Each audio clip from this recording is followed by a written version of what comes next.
नमः श्री परमहंसास्वादितचरणकमलचिन्मकरन्दाय भक्तजनमानसनिवासाय श्रीरामचन्द्राय वागीशाय च वदने लक्ष्मीर्यस्य च वक्षसि यस्यास्ते हृदये संवित्तं सिंहमहं भजे। विश्वसर्ग विसर्गादि नवलक्षणलक्षितम् श्रीकृष्णाख्यं परं धाम जगद्धाम नमामः।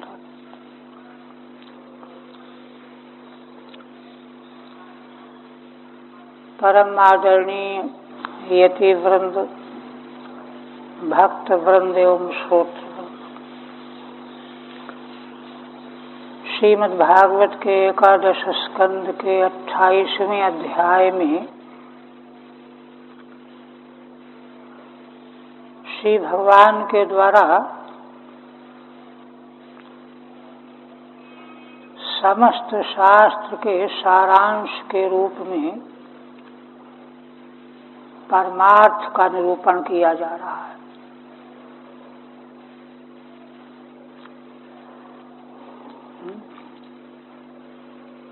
जिस वैदिक सिद्धांत के सारभूत रूप में श्री भगवान ने अंतिम 36वें श्लोक में समग्र परमार्थ का सार व्यक्त किया। एतावान्नात्म सम्मोहो यद विकल्पस्तु केवले आत्मन्यदेशमात्मानमवलंबो न यशहि। श्री भगवान ने प्रारंभ से लेकर के द्वैत प्रपंच का प्रत्यक्ष प्रमाण के द्वारा, वेद प्रमाण के द्वारा, आचार्यों के उपदेश के द्वारा, स्वानुभूति के द्वारा पूरी तरह से मिथ्यात्व की स्थापना की और एकमात्र अद्वय ब्रह्म तत्व ही विद्यमान है। इसकी सिद्धि के लिए भगवान ने कार्य कारण का अनन्यत्व, समग्र कार्य प्रपंच कारण से अभिन्न है, स्वर्ण और आभूषण का दृष्टांत देकर के, और दूसरी दृष्टि से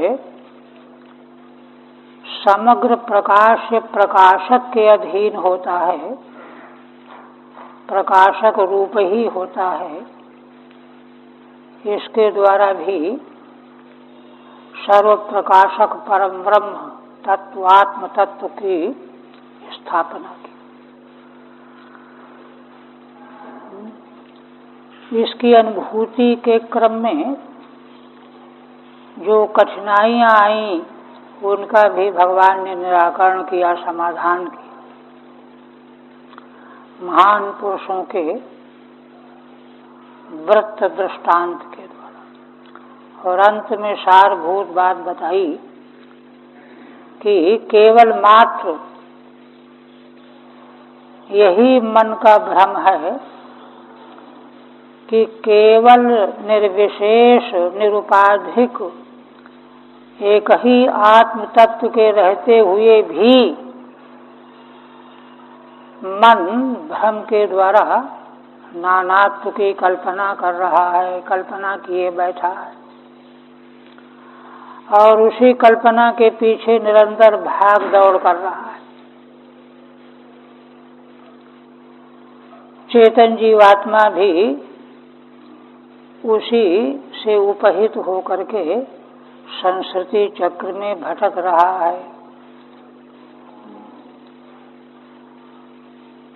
ये अंतिम में सारभूत सिद्धांत भगवान ने प्रस्तुत किया। कहा कि भ्रम रूप जो विकल्प भासमान हो रहा है, न होते हुए भी रज्जु में सर्प के समान, सुक्तिका में रजत के समान, न होते हुए भी जो विकल्प भासमान हो रहा है, यह बिल्कुल भी तीनों काल में नहीं है। अच्छा, अब भ्रम जो है निरधिष्ठानिक भ्रम कभी नहीं हो सकता। भ्रम से जो वस्तु दृष्टिगोचर होती है वो तो रहती नहीं है, किंतु जहाँ पर वह भ्रम हो रहा है वह अधिष्ठान तो चाहिए। तो इस विकल्प भ्रम का अधिष्ठान भगवान कहते हैं कि आत्मा को छोड़ करके इसका अधिष्ठान भी कहाँ से आए।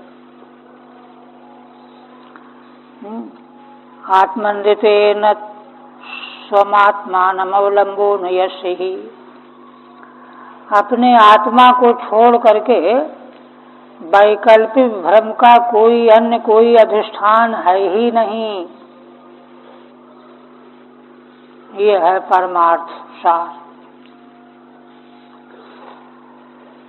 और देखिए, पूज्य श्री महाराज जी वाराणसी में कहा करते थे कि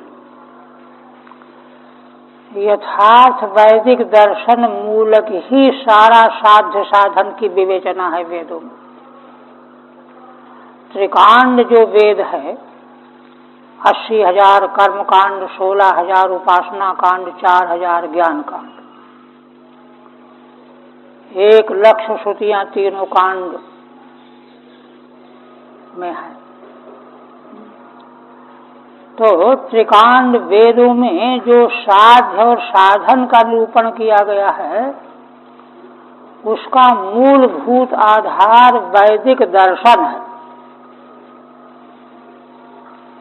अब वैदिक दर्शन तो ये आया, इसका मतलब ये हो गया कि वैदिक कर्मकांड, उपासना कांड, ये दोनों कांड भी यथार्थ दर्शन मूलक है। प्रामाणिक जो यथार्थ दृष्टि है वेदों की, वेदांत की, तन्मूलक है कर्मकांड और उपासना कांड।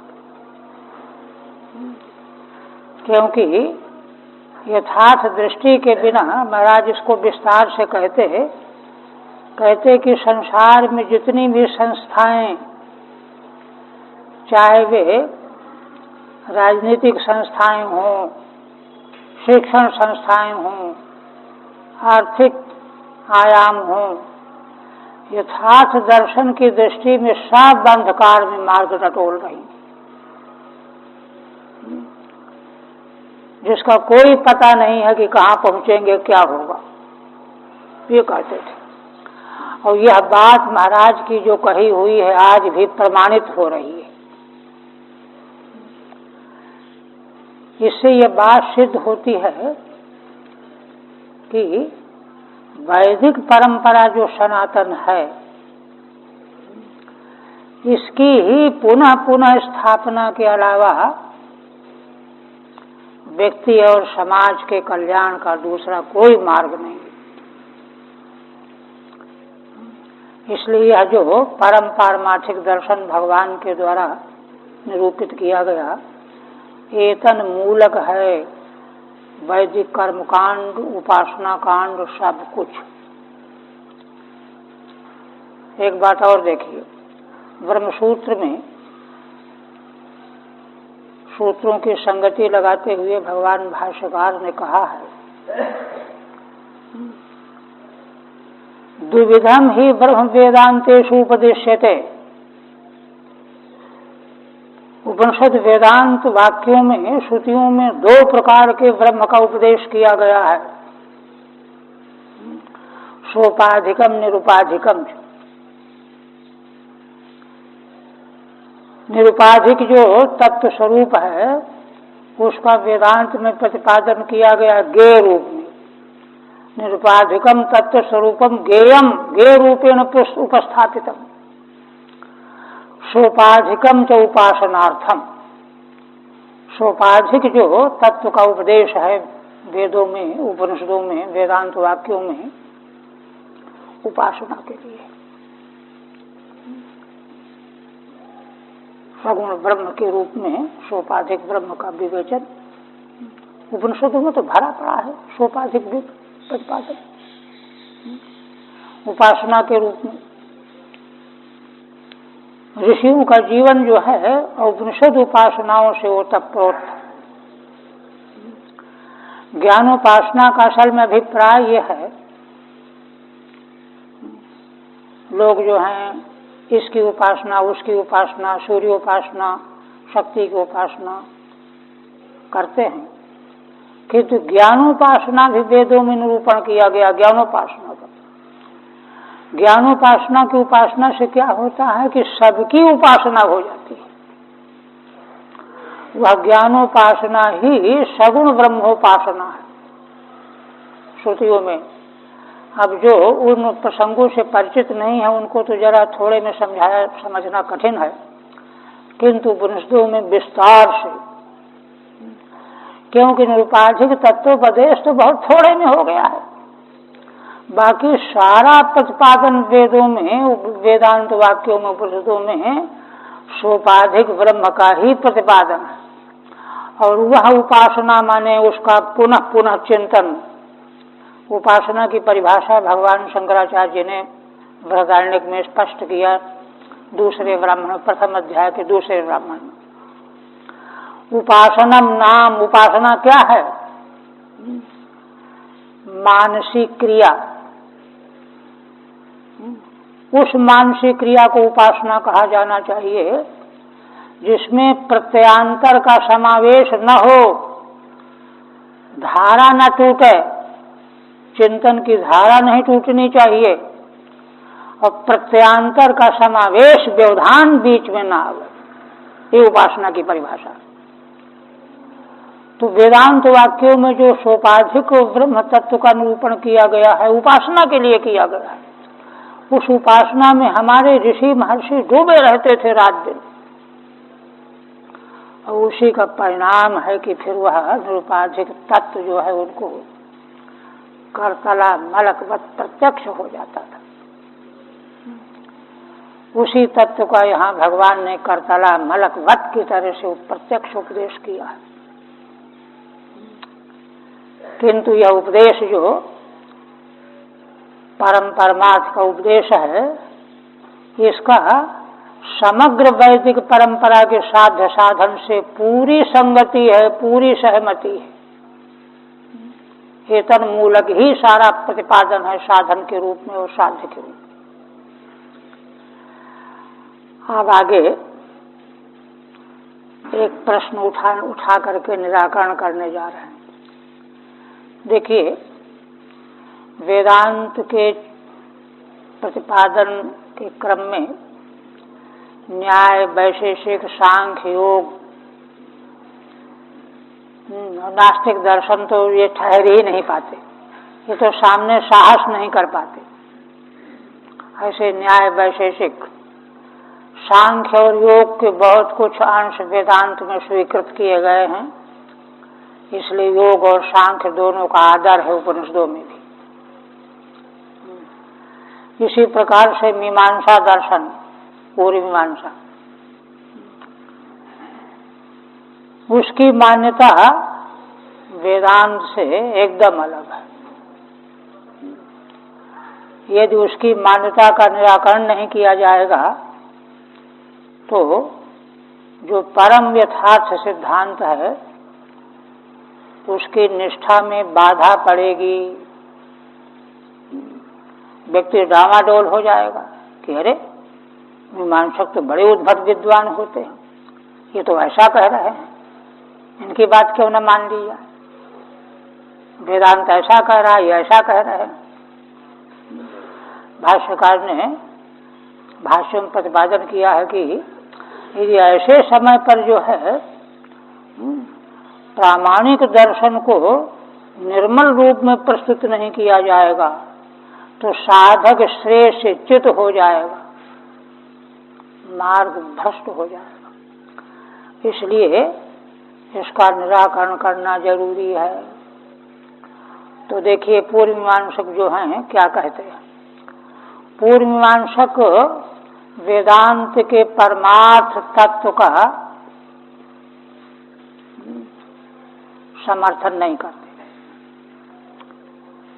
उनकी दृष्टि में सारा का सारा वेद, वेदों के प्रति श्रद्धा तो अथाह है, किंतु सारा का सारा वेद वे ये कहते हैं कर्मकांड परक, साधन परक, और कर्मकांड के द्वारा प्राप्त होने वाला स्वर्ग आदि लोक ही मोक्ष है। वेदांत के द्वारा जो मोक्ष का स्वरूप बताया जाता है वो कुछ नहीं। मोक्ष ये है, संसार ऐसा है, साधन ये है, साध्य ये है। ये इनके एकदम अलग मान्यता है। इनके सिद्धांत का आधार है आमनाय से क्रियार्थत्वात्। आमनाय माने वेद, सारा वेद क्रिया परक है। क्रिया एव अर्थ प्रयोजनम यस्य असौ क्रियार्थ तस्मात् क्रियार्थत्वात् क्रिया प्रयोजनवत्वात्। क्रिया में ही सारा वेद प्रतिपादन का प्रयोजन बताने वाला है। उनकी इस धारणा का आधार क्या है? उनकी धारणा का आधार यह है, वे ये कहते हैं कि वेद का प्राकट्य जीव के कल्याण के लिए हुआ है। अब कल्याण जो है, जीव जब तक कुछ करेगा नहीं तो कैसे मिल जाएगा? इसलिए सारा वेद वह साधन बताने के लिए प्रवृत्त हुआ है कि जीव ऐसा करेगा तो कल्याण होगा। इसलिए सारा का सारा वेद क्रियापरक। आमर्थक्यम अतदर्थानाम, वेद के जिन वचनों का क्रियार्थ नहीं है उनका वे स्वार्थ में प्रामाण्य नहीं मानते। अनर्थक्य है उनका, अर्थ शून्यत्व, कोई अर्थ नहीं। तो कहते वेद होने से वेदांत भी तो वेद ही है। मंत्र ब्राह्मण और वेद नाम ध्येयम सूत्र है कात्यायन का। कहते हाँ वेद है, वेद हम थोड़े थोड़े कहते कि वेद नहीं है, किंतु वेद में तो बहुत तरह के वाक्य हैं। वेद में अर्थवाद वाक्य हैं, प्रवचनवाद के वाक्य हैं। इसी प्रकार से समग्र वेदांत जिसका परमार्थ दर्शन यहाँ प्रस्तुत किया गया उसके बारे में मीमांसकों की दृष्टि क्या है? समग्र वेदांत शास्त्र जो है, उपनिषद कांड के जो वाक्य हैं, वचन हैं, ये साधन कर्ता पुरुष के स्वरूप का प्रतिपादन करने के लिए। प्रतिपादन क्यों कर रहे हैं? प्रतिपादन इसलिए का अर्थवादात्मक है।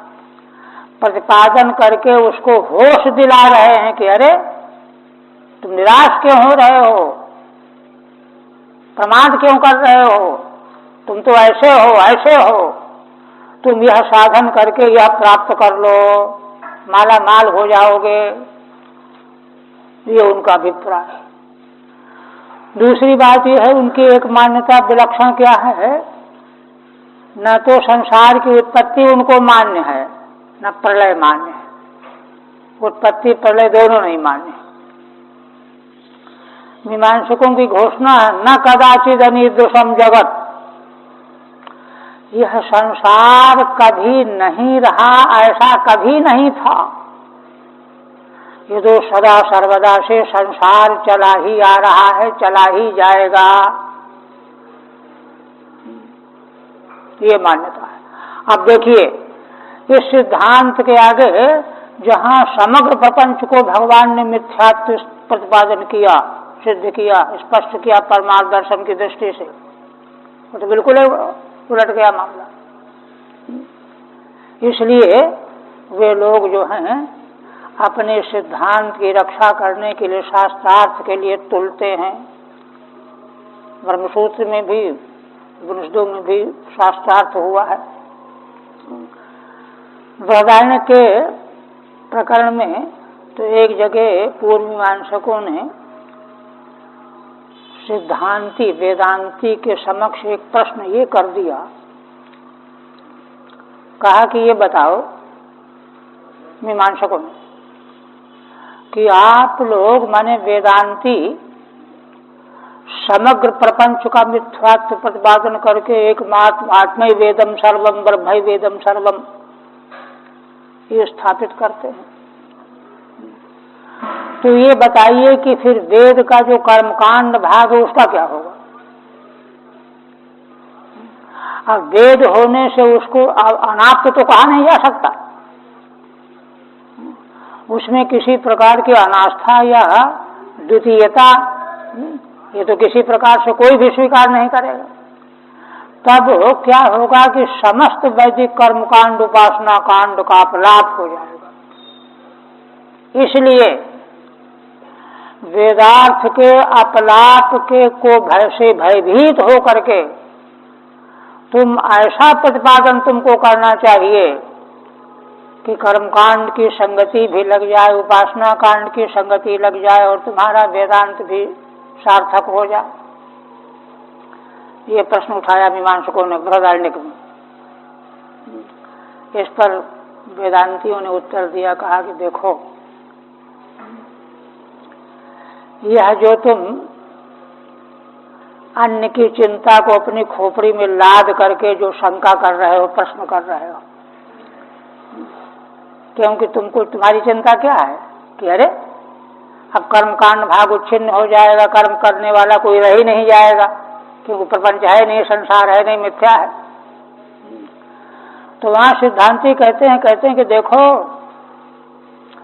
यह तत्व दर्शन जो है यह बिरले व्यक्ति को प्राप्त होता है, सुलभ होता है।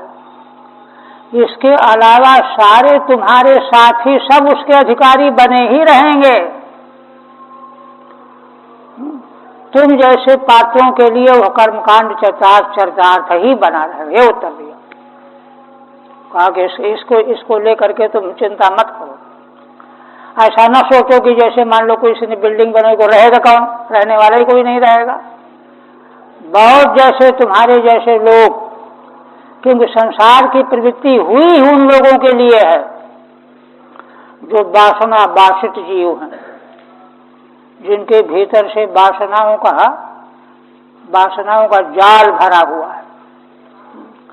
वे परमार्थ की चर्चा सुनना नहीं चाहते। वे जब तुम इतने विद्वान बनते हो, समझदार बनते हो, शास्त्रज्ञ हो, तुम जब सुनना नहीं चाहते हो, दूसरा कैसे सुनना चाहेगा? इसलिए उसकी चिंता न करो। इस मार्ग में चलते चलते जब चित्त शुद्धि होगी तब पात्र बन करके यह बात समझ में आएगी। ऐसा कह करके खंडन किया। वही बात यहाँ पर ला रहे हैं। यन्नामाकृतभिर्ग्राह्यं पंचवर्णमबाधितं व्यर्थेनाप्यर्थवादोऽयं द्वयं पंडितमानिनाम्। भगवान ने देखिए आप सिद्धांत के खंडन की उपेक्षा नहीं की, क्योंकि हमारा परमार्थ दर्शन जो है किसी प्रकार से विकृत न हो जाए, दूषित न हो जाए, उसमें संदेह न हो जाए। कहते हैं यन्नामाकृत भिर्ग्राह्यम। मीमांसक पूर्व मीमांसकों का कहना है कि नाम और आकृति माने आकार, माने नाम और आकृति आकार रूप होता है। नाम और रूप के द्वारा जो यह संसार गृहीत हो रहा है, यह पंचभूतों से बना हो, पंचवर्णम माने पंचभूत निर्मितम, यह बाधित नहीं है। आप लोग वेदांती इसको जो बाध करते हो, बाधित कहते हो, बाधित नहीं है। क्यों? यह संसार कभी नहीं था, यही तो कहा कि उत्पत्ति के पहले नहीं था। ये मान्य नहीं उनको, उत्पत्ति हुई ही नहीं, संसार सदा से चला आ रहा है प्रवाह नित्यता की दृष्टि से। जैसे गंगा गंगोत्री से निकल करके कब से बहनी शुरू हुई, पुराने इतिहासकार तो बताएंगे कि जब भागीरथ जी गंगा का अवतरण हुआ, उनकी तपस्या से प्रसन्न हो, तब से बह रही हैं, लेकिन और तो कोई नहीं जानता। इसी प्रकार से यह संसार अनादि काल से इसी तरह से बहता चला आ रहा है, ये बाधित है नहीं, अबाधितम। इसलिए जब बाधित नहीं तो प्रपंच सत्यत्व सिद्ध हो गया। तब ऐसी स्थिति में परमार्थ मोक्ष क्या होगा? वैदिक साधनों के द्वारा स्वर्गादि लोकों की प्राप्ति करना ही जो है परमार्थ है। ऐसा जिनकी दृष्टि है, कहते हैं व्यर्थेनाप्यर्थवादोयम। भगवान कहते हैं देखो यह सारा प्रतिपादन व्यर्थ है, खंडनीय है, तिरस्कृत है, तिरस्करणीय है ना। अर्थवादोयम, वे अर्थवाद कहते हैं, माने वेदांत श्रुतियों को, उपनिषद के वाक्यों को, सर्वम खल्विदम ब्रह्म, तत्त्वमसि आदि वाक्यों को अर्थवाद के रूप में प्रतिपादन करते हैं। द्वयम माने द्वैत जातम, यह पंडित मानिनाम अबाधितम, है ना। जो पंडित अपने को मानने वाले हैं कि हम बड़े विद्वान हैं, उनके लिए यह द्वैत प्रपंच अबाधित है। ऐसा जो मानने वाले हैं, भगवान केवल संकेत से कहते हैं कि देखो ऐसी मान्यता वाले ये पंडित है, मैं नहीं। केवल अपने को आत्मानम पंडितम पंडित मानिना, पंडित है नहीं, है ना। पंडित मानी का लक्षण उपनिषद में है ना। अविद्यायामंतरे वर्तमाना स्वयं धीरा पंडितम मन्यमाना। जो अविद्या के भीतर क्षेत्र में मौजूद हैं, किंतु फिर भी अपने को धीर और विद्वान मानने वाले, मीमांसक जैसे। तो अंधे नैव नीमाना यथांधा, वे अंत में अंधकार के लोगों को प्राप्त होते हैं, जैसे एक अंधे को पकड़ करके दूसरा चलने वाला अंधा वो भी गड्ढे में जाकर के गिरता और मरता है। ऐसा है इनका कथन, है ना। इसलिए यह कभी भी आदर करने योग्य नहीं है। परमार्थ को छोड़ करके सारे सिद्धांत जो हैं भूल भुलैया में भटकने वाले हैं। टीका, केचित पुनः प्रत्यक्षादि प्रतीतस्य प्रपंचस्य बाधा योगात्, केचित माने वही मीमांसक, प्रत्यक्षादि के द्वारा जो संसार हमको मालूम पड़ रहा है, आंख से हम देख रहे हैं, कान से सुन रहे हैं, हाथ से छू रहे हैं, इसलिए प्रपंच जो है ये बाधित, इसको कहना ठीक नहीं है। ये तो है बाधा योगात्। तो कहते वेदांत का कथन फिर क्या होगा? ने नानास्ति किंचन मनसे वेदवाप्तव्यम, ने नानास्ति किंचन, नाना यहाँ कुछ नहीं है, इसका क्या करोगे? कहते हैं वेदांतार्थानाम चक्रत्वर्थ कर्त प्रतिपादन परत्वेन अर्थवादत्वात्। वेदांत वाक्य जो वाक्य हो आत्मा की ब्रह्म रूपता का प्रतिपादन करने वाले हैं, अहम ब्रह्मास्मि तत्त्वमसि आदि, ये किस लिए हैं? क्योंकि अभी पहले जैसा हमने बताया कि सारा वेद क्रियापरक है, वैदिक क्रिया क्रतु यज्ञ आदि, है ना।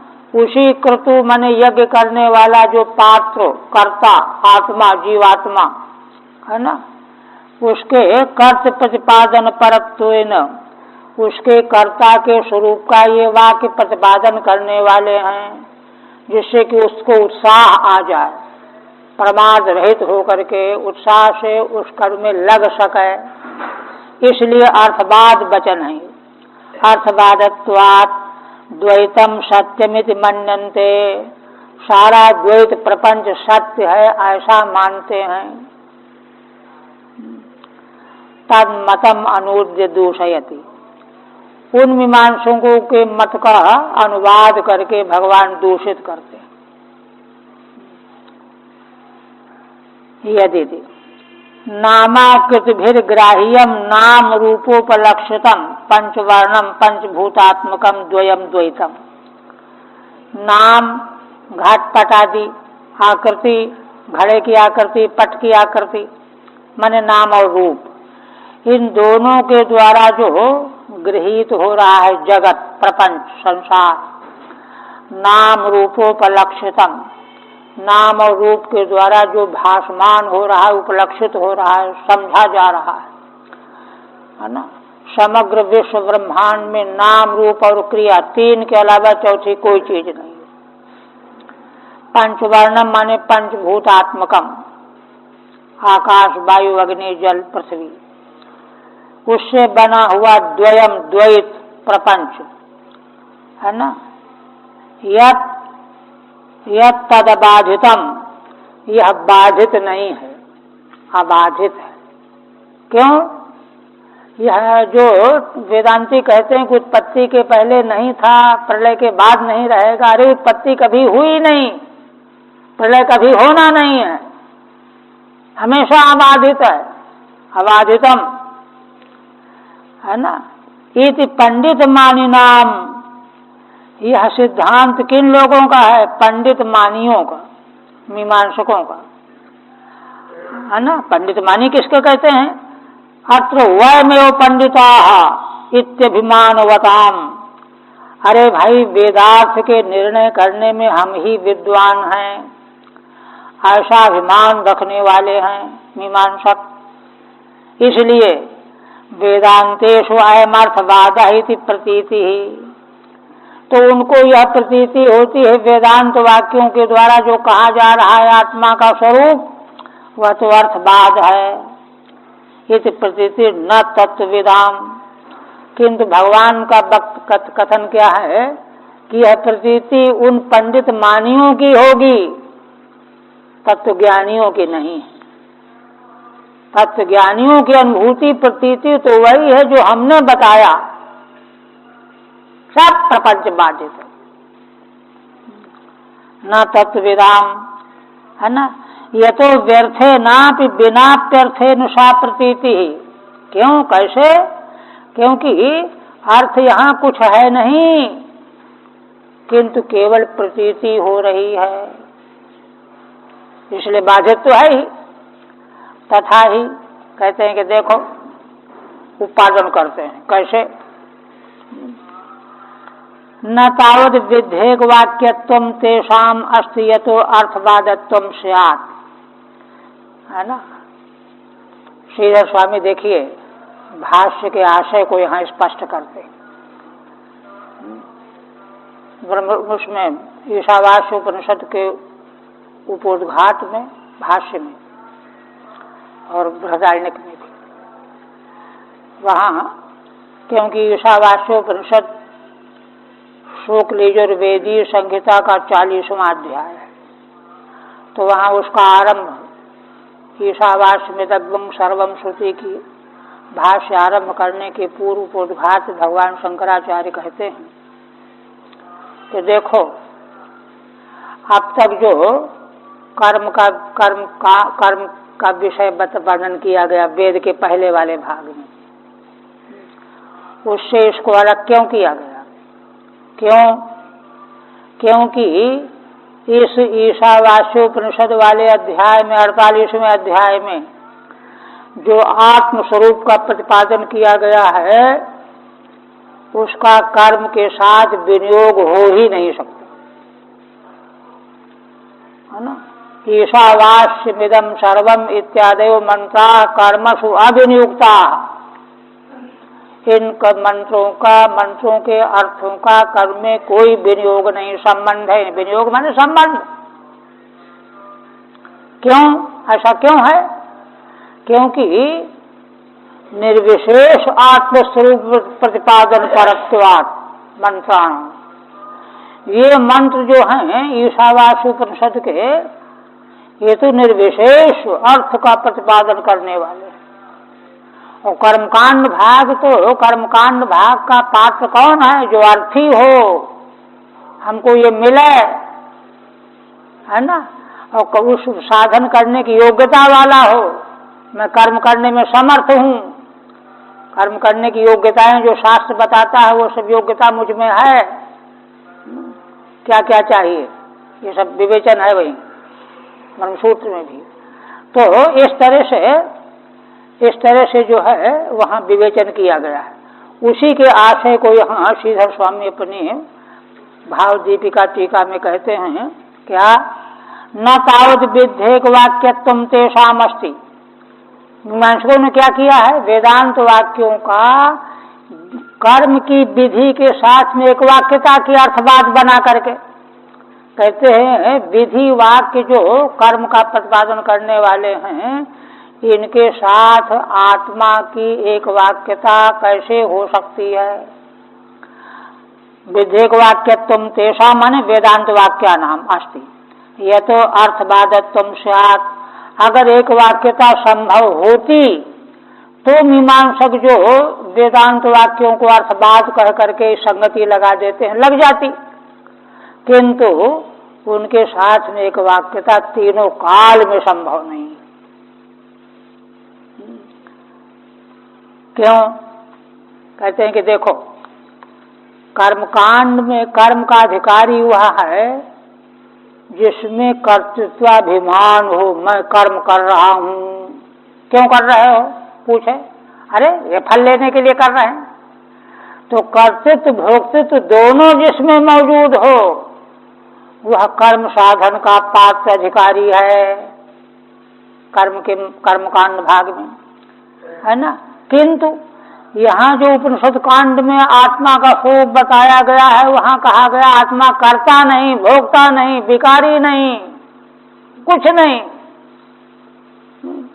तो ऐसे प्रतिपाद्य आत्मा का कर्म के साथ विनियोग कैसे हो सकता है। न च अकर्तृ भोक्तृ परमानंद रूपात्म प्रतिपादनम, जो करता नहीं भोगता नहीं परमानंद रूप जो आत्मा का प्रतिपादन वेदांतों में किया गया है वह कर्म विधि शेषताम न भजते। कर्म विधि का शेष कैसे हो सकता है।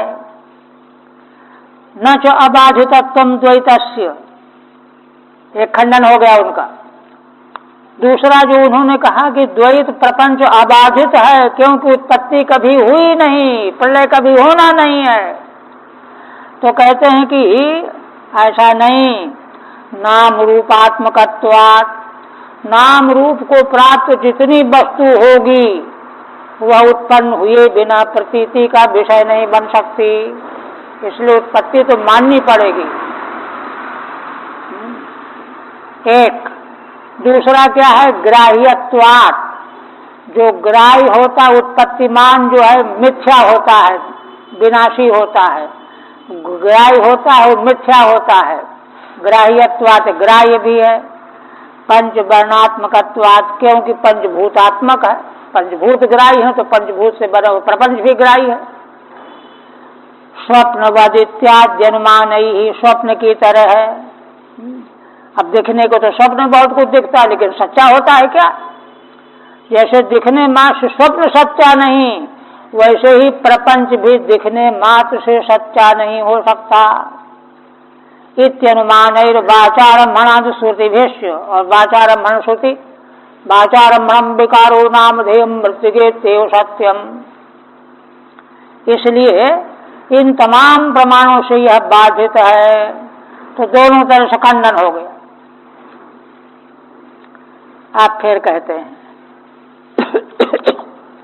माने परमार्थ को भगवान ने स्थापित करने के बाद आशंकित शंका का निराकरण करके आप कहते हैं देखो योगनो अपक्व योग से युजत काय उत्थित ही उपसर्गैर्विहन्ने तो तत्सायम विहितो विधि। भगवान कहते हैं कि देखो ज्ञान योग के मार्ग में चलने वाला साधक जब तक योग परिपक्व नहीं हो जाता है, लगा तो हुआ है किंतु हुआ क्या कि बीच में उसके शरीर में कोई रोग आ गया, उपद्रव आ गया, उपसर्गई काय उत्थित ही विहन्ने, तो अब उसका जो साधन था वो छूट गया। तो ऐसे समय में क्या करना चाहिए? तत्सायम विहितो विधि, भगवान करुणा पूर्वक कारुणिक हो करके भगवान विधि बता रहे हैं कि घबराना नहीं, उपाय बता रहा हूं मैं, उपाय करके उसको संभालो। ठीक है। तदेवं ज्ञान योगम सपरिकरम निरूप्य, इस प्रकार से ज्ञान योग का बड़े विस्तार से निरूपण करके इदानीम तन्निष्ठस्य विघ्न प्रतीकार माह, ऐसा जो ज्ञान योग निष्ठ साधक है उसको विघ्न की प्रतिकार का साधन भगवान बता रहे हैं योगी नहीं तो 3 श्लोकों से। योगम योजता, योग में लगा हुआ है, ज्ञान योग में। काया यद्यंतरे उत्पन्न उपसर्ग ही, शरीर में अगर भीतर से कोई उपसर्ग आ गया, रोग आ गया, रोगाद्युपद्रवई अभिभूयेत, अब साधन बंद करना पड़ा, हो ही नहीं पा रहा, तो कहते हैं कि उसका प्रतिकार करने की विधि सुनो। विधि प्रतिकार क्या कहते हैं? देखो, योग धारणया कांचित आसन धारणान्वित तपो मंत्र औषधि कांचित उपसर्गान विनिर्दहेत। भगवान कहते हैं योग धारणा, योग धारणा, धारणाओं का योग दर्शन में बहुत विस्तार से विवेचन किया गया। और किन्हीं को आसन के द्वारा, धारणा से युक्त आसन के द्वारा, है ना, बहुत से उपसर्गों का उपाय कर लेना चाहिए। इसी तरह से तप, मंत्र, औषधि 3 ये। कांचित उपसर्गान विनिर्दहेत, कुछ उपसर्ग माने जो रोग दोष ऐसे हों उनको तप के द्वारा, मंत्र के द्वारा, औषधि के द्वारा उनको नष्ट कर देना चाहिए। टीका में कहते हैं योग धारणया, योग धारणा के अंतर्गत वहाँ वर्णन, योग सूत्र वर्णन है सोम सूर्यादि धारणया, सूर्य भगवान में धारणा करना, चंद्र में धारणा करना, संताप शैत्यादीन, सूर्य में धारणा करने शीत खत्म होता है, चंद्र में धारणा करने से उष्ण खत्म होता है, संताप शैत्यादीन, गर्मी की शांति होगी सूर्य चंद्रमा में धारणा करने से, शैत्य की शांति होगी सूर्य में धारणा करने से। आसनैर वायु धारणान्वित ही, आसन के द्वारा वायु का में धारणा करने से वातादि रोगान, वायु के रोग दूर कर लो। तपो मंत्र औषधि पापग्रह सर्पाधिकृतान, तप के द्वारा, मंत्र के द्वारा, औषधियों के द्वारा पापग्रहों को, सर्पादिकों के मुसीबत को, कठिनाई को दूर कर लेना चाहिए। इसी तरह से भगवान और कहते हैं कांचिन ममानुध्यानेनो नाम संकीर्तनादि भी योगेश्वरानुवृत्त्या वा हन्यादशुभदान शनैः, कुछ उपसर्गों को, कठिनाइयों को, बीमारियों को मेरा ध्यान करके, मेरे नाम का कीर्तन करके, है ना, आदि पद से और भी महान पुरुषों के संग से। इसी तरह से योगेश्वरानुवृत्त्या वा, योगेश्वर जो हैं संत महान पुरुष, उनका अनुसरण करके हन्याद अशुभदान शनैः, धीरे धीरे अशुभ परिणाम देने वाले उन सभी विघ्नों को हनन कर देना चाहिए, दूर कर लेना चाहिए। ठीक है। कहते हैं कि ममानुध्यानादि भी कामादीन, भगवान का ध्यान करने से काम, क्रोध, लोभ ये नष्ट होते हैं, है ना। इसी तरह से योगेश्वर माने महान पुरुष जो सिद्ध पुरुष हुए, उनका अनुवर्तन करना माने उनके निकट में रहना। दंभ मानादीन हन्यात, दंभ मान आदि, क्योंकि दंभ और मान अगर ये बना रहा तो इससे पतन हो जाएगा, ज्ञान योग का मार्ग भ्रष्ट हो जाएगा। इसलिए महान पुरुषों की सन्निधि में निवास करते हुए ही दंभ मान आदिकों पर विजय प्राप्त की जा सकती है। अब आगे फिर कहते हैं कि देखो, ये विघ्न आए साधना के मार्ग में तो इनको तो भगवान ने उपाय बता करके और रास्ता बता दिया। अब कोई लोग क्या करते हैं, योग मार्ग का सेवन करके शरीर को बड़ा हृष्ट पुष्ट तंदुरुस्त बनाने की चेष्टा करते हैं, तो उस पर भगवान कहते हैं केचित् देहिमिमं धीरा सुकल्पम वयसि स्थिरम। कोई साधक, धीर साधक इस देह को सुकल्प माने सुंदर, है ना, नई अवस्था, युवावस्था बनी रहे, है ना, शक्ति बनी रहे, कोई बीमारी न हो, ऐसा बनाने के लिए प्रयत्नशील रहते हैं। और इसमें यद्यपि उनको 12-12 साल लग जाते हैं तो भी इतना धैर्य है उनमें कि इसको पाने के लिए वो लगे ही रहते, स्थिर रूप से साधन में लगे ही रहते हैं। विधाय विविधोपायैहि अथ युञ्जन्ति सिद्धये। विविध उपायों के द्वारा ऐसा करके जो सिद्धि के लिए इस साधन में लगे रहते हैं। ठीक है। अन्य तो देह सिद्ध्यर्थम एतत् सर्वम कुर्वन्ति। पीछे जो साधन उपसर्गों पर विजय पाने के लिए भगवान ने बताया, तो उनको उपसर्ग पर विजय पाने के लिए नहीं करना है, उनको देह को तंदुरुस्त बना लेना है, युवावस्था ही बनी रहे हमेशा।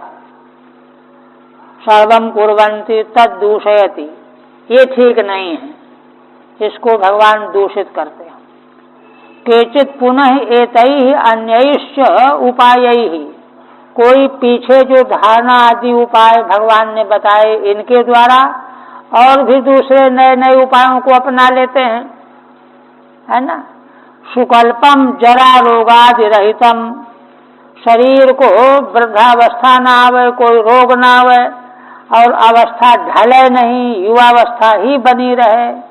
वयस्तारुण्य स्थिरम च कृत्वा, है ना, कभी भी युवावस्था हमारी हल्की न हो, है ना। अद्वंद पर काय प्रवेशादि सिद्ध है।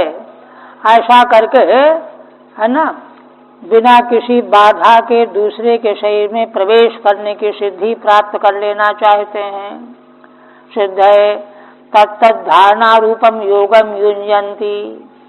इसीलिए तत्त धारणा रूप योग का आश्रय ले लेते हैं। न तो ज्ञान निष्ठा रूपम। ऐसे लोगों का लक्ष्य जो है ज्ञान निष्ठा रूपी योग प्राप्त करना नहीं होता, ये गलत है।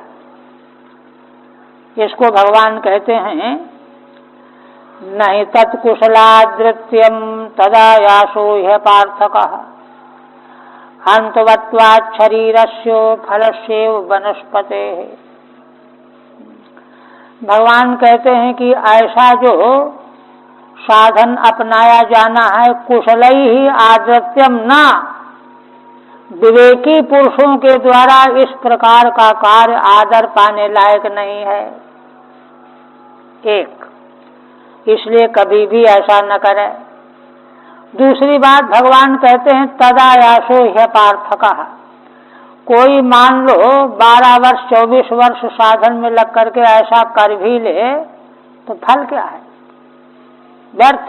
अपार्थकः माने व्यर्थ। क्यों?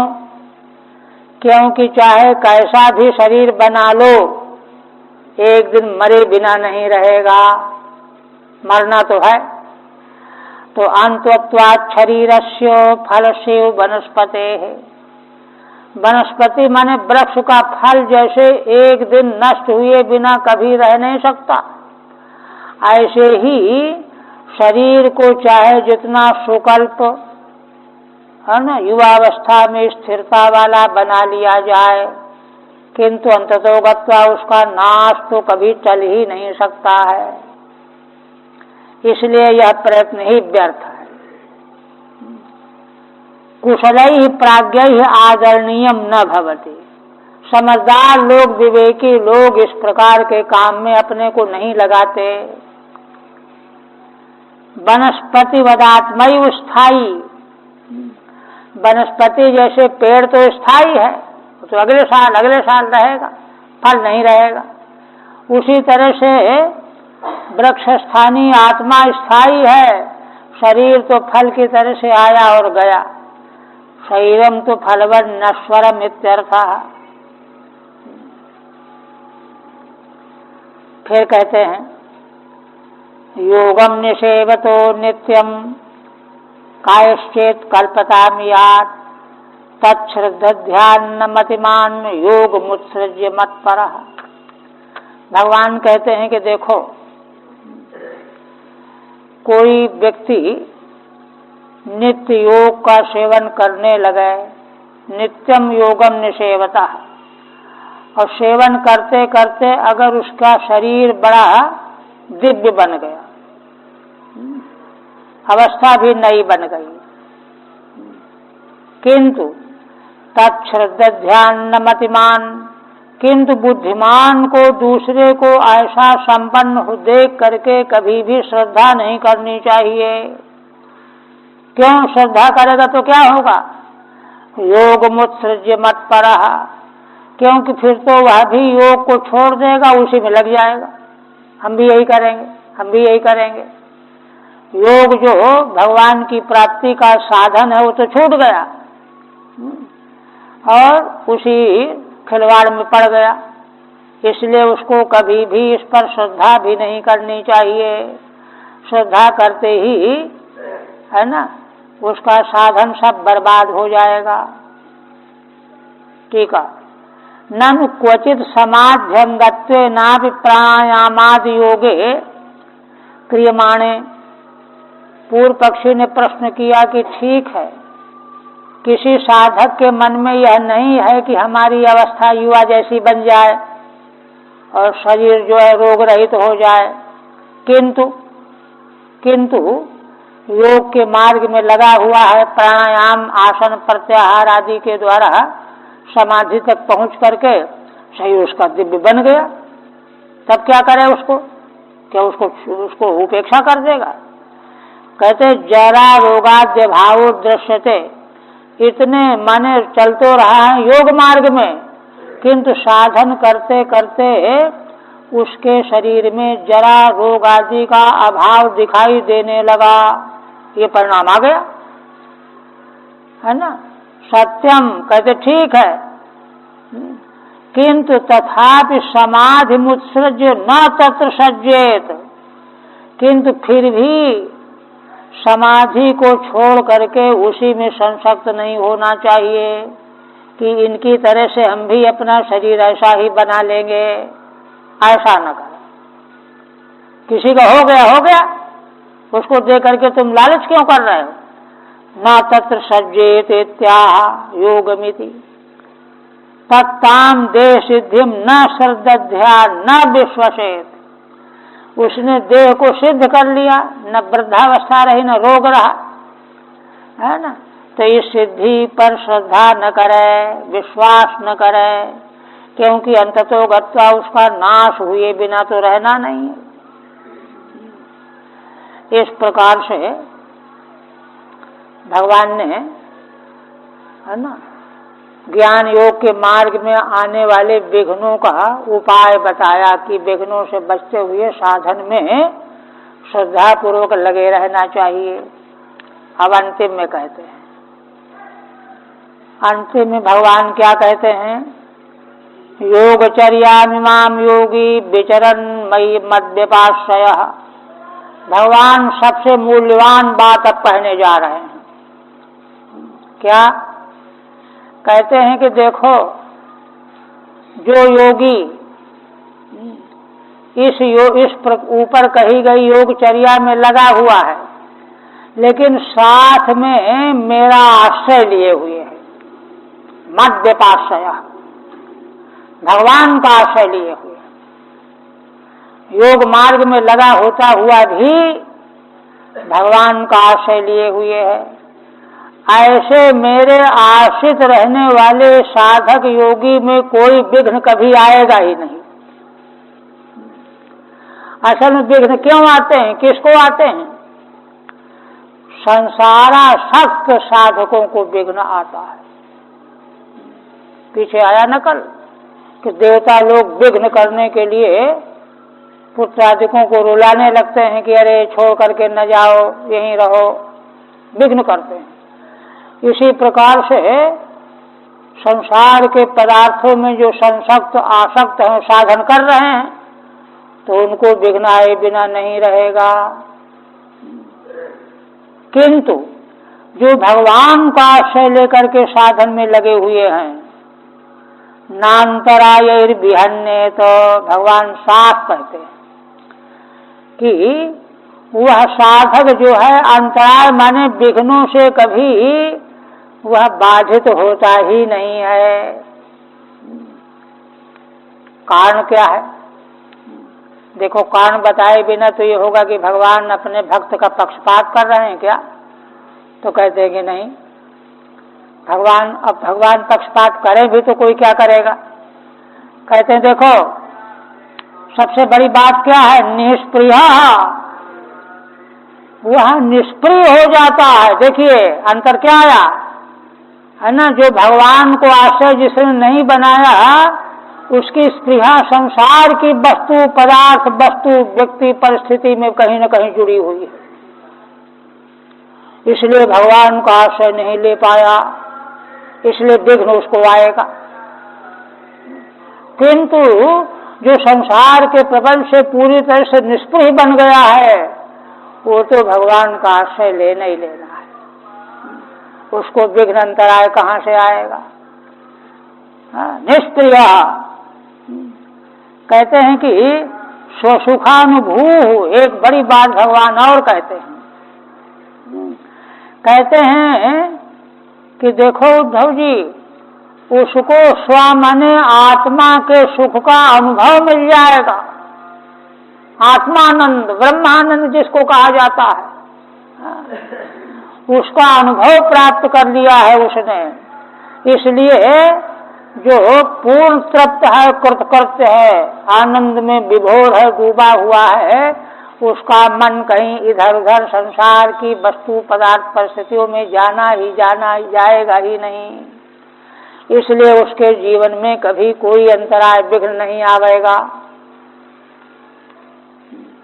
ठीक है।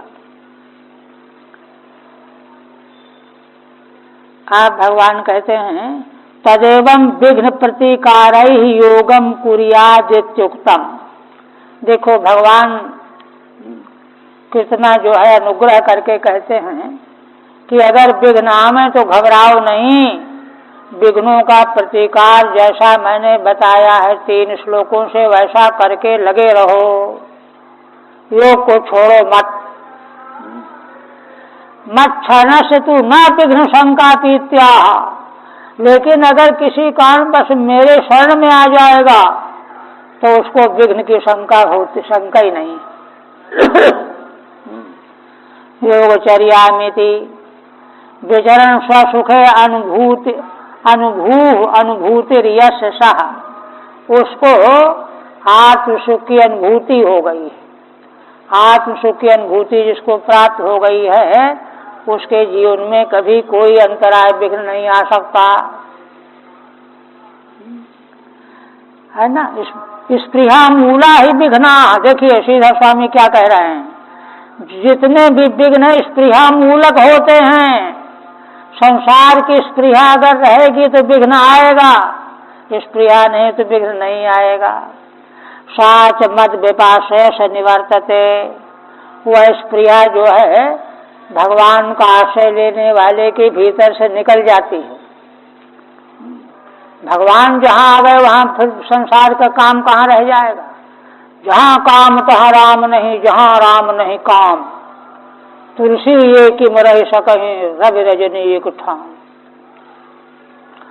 अतो अंतराय अभिहिता स्वानंद पूर्णो भवती थी। इसलिए वह योगी अंतराय से, है ना, अविहत रहता हुआ अपने स्वरूपानंद से परिपूर्ण हो जाता है। अब अंतिम में एक पद्य देते हैं। श्रीधर स्वामी को उच्च कोटि का विषय जहाँ भी आया है वहाँ अपने उद्गार उन्होंने मनोभाव व्यक्त किया है। क्या कहते हैं कि देखो, समाहृत्य स्वयोगम तो समस्तोपनिषदृशम। श्रीधर स्वामी कहते हैं कि भगवान ने स्वयोग माने भगवद योग। देखो, ज्ञान योग भी भगवत योग है, भक्ति योग भी भगवत योग है ना। ज्ञान तो भगवान का ही स्वरूप है ना, इसलिए ज्ञान योग माने भगवत योग, और भक्ति भगवान की होती है ना, इसलिए भक्ति योग माने भगवत योग। कहते हैं कि समाहत संयोगम तो समस्तोपनिषद रसम। यह क्या है? समग्र उपनिषदों का रस यही है। स्वयोग भगवद योग ही समस्त उपनिषद शास्त्र का रस है। सख्य मुख्य तमाम भक्तिम मुक्तौ पुनरुपादिशत। इस सब का उपदेश करके संक्षेप में समाहत माने संक्षेप करके उपदेश करके फिर अपने प्रिय सखा उद्धव जी को मुख्य तमाम भक्ति का उपदेश भगवान ने किया। पुनरुपादेशात। क्यों? क्योंकि देखिए अंतिम में क्या आया? अंतिम में भगवत भाव युक्त होने पर ही विघ्नों का नाश होगा, विघ्न खत्म होंगे और आत्म सुख की अनुभूति होगी। इस प्रकार से हरि ओम तत्सत्। श्रीमद् भागवते महापुराणे एकादश स्कंधे भगवत उद्धव संवादे अष्टाविंशोऽध्यायः। ओम भगवदर्पणमस्तु।